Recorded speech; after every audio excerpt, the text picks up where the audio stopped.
Have you heard of the word, of the term that when an elder dies in Africa, a library is burned down? That this person who we are referring to as an elderly person have lived life. And when they talk from experiences. We have heard of this for many years. But this is 2023. We are living in the 21st century with all the tools, gadgets available to us, the telephone, they are all in your hands.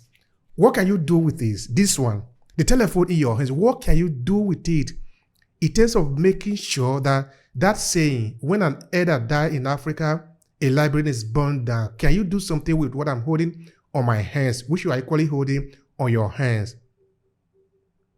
Now, these are some of the things that you could do. Can you record this story? Can you record the story of these elders? Just take your telephone and sit beside one, your grandfather I'm talking about, or maybe your father, an elderly person. You sit in front and begin to ask him or her a lot of questions like, tell me, daddy, when you were young, what did you do? Tell me, grandpa, tell me, grandma, what did you do in your time? How was it when you were a young girl? How was it when you were moving around in this village, if you are in the village setting? Because, of course, what we are talking about essentially is how do we harvest the experiences of these elderly people in Africa so that we can preserve it for generations to come? This is our story. That is, we are basically going to transfer the oral narration into digital narration in the sense that we have all the tools of the age. We have all the telephone. We have all the computer, the photo camera, the digital camera. What are we going to do with that to make sure that the saying that when an elder dies, a library is burned down? But the elders are living among us today, which means the libraries are living among us. They are the living legend. What are we supposed to do with that? What are we supposed to do to make sure that we keep those memories? We are talking about memory, preserving our experiences. These people have lived. That is what makes the memory. That is what makes the library, because they can actually sit down and tell you everything that have happened in their time. Do you want them to die without recording their history? Don't you want to have this possibility of able to see your father many years after, maybe your grandfather, for example, many years after he have died, you will still keep the record and show it to your children, to your grandchildren, and to your great-grandchildren. You will tell them, this is how your grandpa look. This is how your grandfather look. This is what they were doing. They were playing around in the village. You see, what I'm actually talking about, what I'm actually saying about that is, when we talk about story, we're actually prolonging time. In that, if you get hold of an old person, say your grandfather, you could tell your grandfather to tell you about his old grandfather. You see, because your grandfather probably saw his grandfather too. History is essentially this, making sure that there is nothing cutting off the generational narration, so that you can finally come to reconcile the long history between you, your father, your grandfather, your grandfather's father, and your grandfather's grandfather. Can you imagine how important that can be for you? That you could keep a record of that in your library.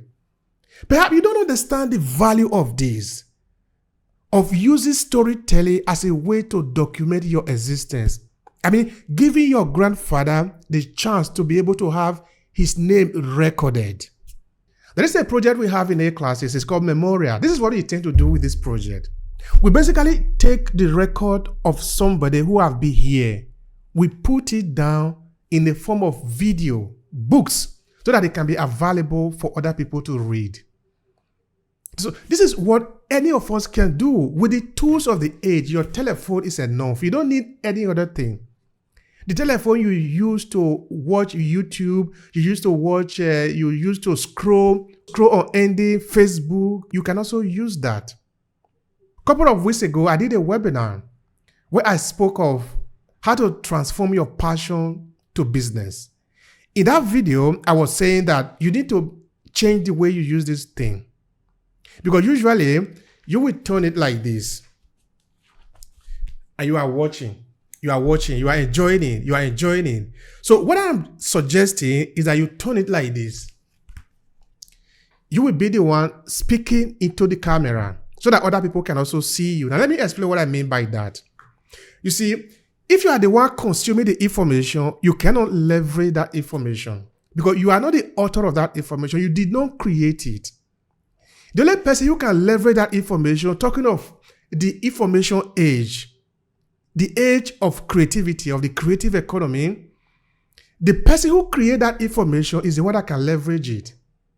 But talking about leverage, what are the opportunities that are out there for you? You could transform this into money. But let's even take away money from me. Money is not the main thing now. We're talking about the memory, making sure that your grandfather's memory, the elderly people in your village, the elderly people around you, those who you see, you can keep their memory, you can learn from it, and you can pass it on to generation after you. Don't you think that is valuable? Don't you think that is a project that you can actually work on? Be part of connected generations. You are connected generations.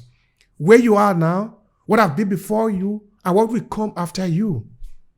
That is invaluable in that you cannot measure the value in that resources, that gesture.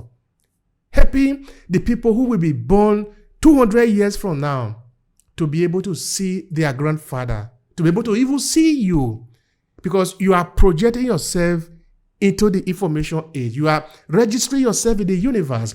You are not just consuming the information by just scrolling. Finally, you have realized to even project yourself into the system so that somebody, some years from now, will look at it and will see you. We understand how you look, how you feel.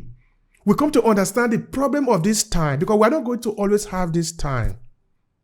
Times will change, things will change. The microphone I'm using to talk to you now, in a couple of years to come, people will laugh that this is what we are using because other technology will come, other way of life will come. Nations will change even. The way we understand reality will change. But in that new world that is going to come, are we projecting ourselves into it? Or are we thinking that maybe somebody is just going to write us into that history? Somebody is just going to, that is another person's job. They will do it. They will come to talk about me. But what is the guarantee? What is the guarantee that that is going to happen? That your experiences is going to be so interesting to other people that they will come to you and tell you, hey, what do you think about it? Perhaps nobody will remember you. But if you take the effort to record yourself, to record your father, to record your mother, to record the local community where you live, to make them talk about their experiences that are past several years ago, you have more chances of preserving that memory. That memory is important. That's what we are talking about here. Happy to make sure that the saying that when an elder's died, a library is burned down, you rescue that library. Our elders are the library. Let's rescue it. Let's keep it so that other people can also have the chance of seeing it. Let's flip the camera around. Let us be in it. Let us tell our story. Let us be the one that is projecting ourselves into it. Let us be the one that is telling the story of our people. Using the instrument of the age, your telephone, your photo camera. What does it take? You are doing this to be sure that the saying that when an elder dies, a library burns down, you sort of change that narrative a bit. That even though the elder died, the memory of that elder has been harvested and is available for the children that will be born in this community so that they can see it, they can enjoy it, they can know how the older people in this community look. This could be an interesting project to be done, where each and every person is recorded. What is your experience? When were you born? Where did you grow up? You see, in Obehi podcast, I am intentional about this. If you have been in my podcast or if you have listened to the episode, you understand that when I have a guest in front of me, the first question I ask is, where are you from? Your name, where were you born, your history. So the individual will tell me a bit about his or her history. That is where I usually start for nearly all of them. And when that is done, we now know who you are before we move to the next step. What do? I do that on purpose because I believe everyone has a story to share. That includes you. But what is your story? Nobody will know of your story if you are just consuming the information.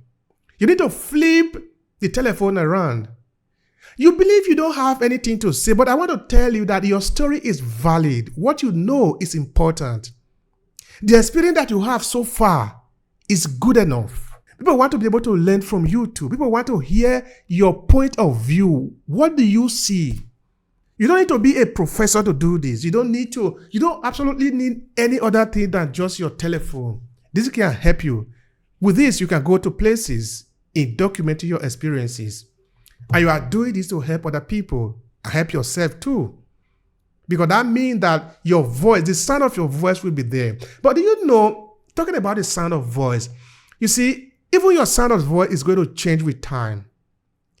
In a time to come, you wouldn't even know how to talk again because then you would have become very old. Then you'll be wishing, how I wish. But now you have the time. Talk. You could start your own podcast.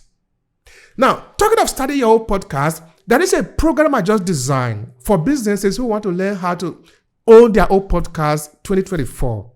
It's a 1-month-long program. If you are interested, I can teach you how to get started from beginning to the end. And when you have this podcast, then you can then leverage it. I repeat again, it is only the content that you create that you can leverage. If you are just a consumer of content, you cannot leverage that.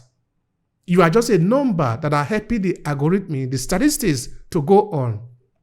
But why don't you take the chance?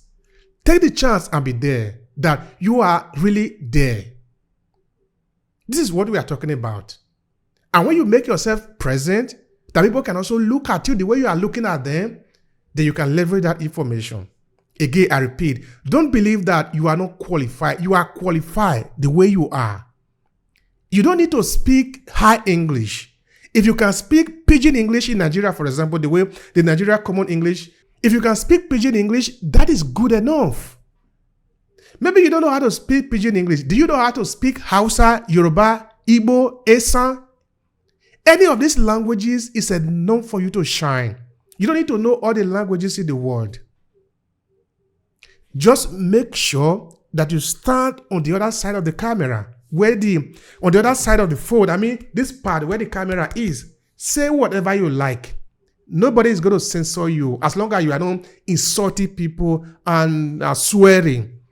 You have valuable things to say. Make sure you are on this side. Don't deny yourself the opportunity of being heard. Because you are here right now. Do it now. Make sure you register your presence. And make sure whenever it is possible, you also record the people that are around you. Because you are not living in isolation. There are people around you. Most importantly, there are a lot of older people around you. Help them to be present. This is fundamentally important. Record their experiences. Do this so that the saying that when an elder died, a library is burned, we can reframe that this elder will have his or her memory written down for other people to see. This is our job to do. Let us do it.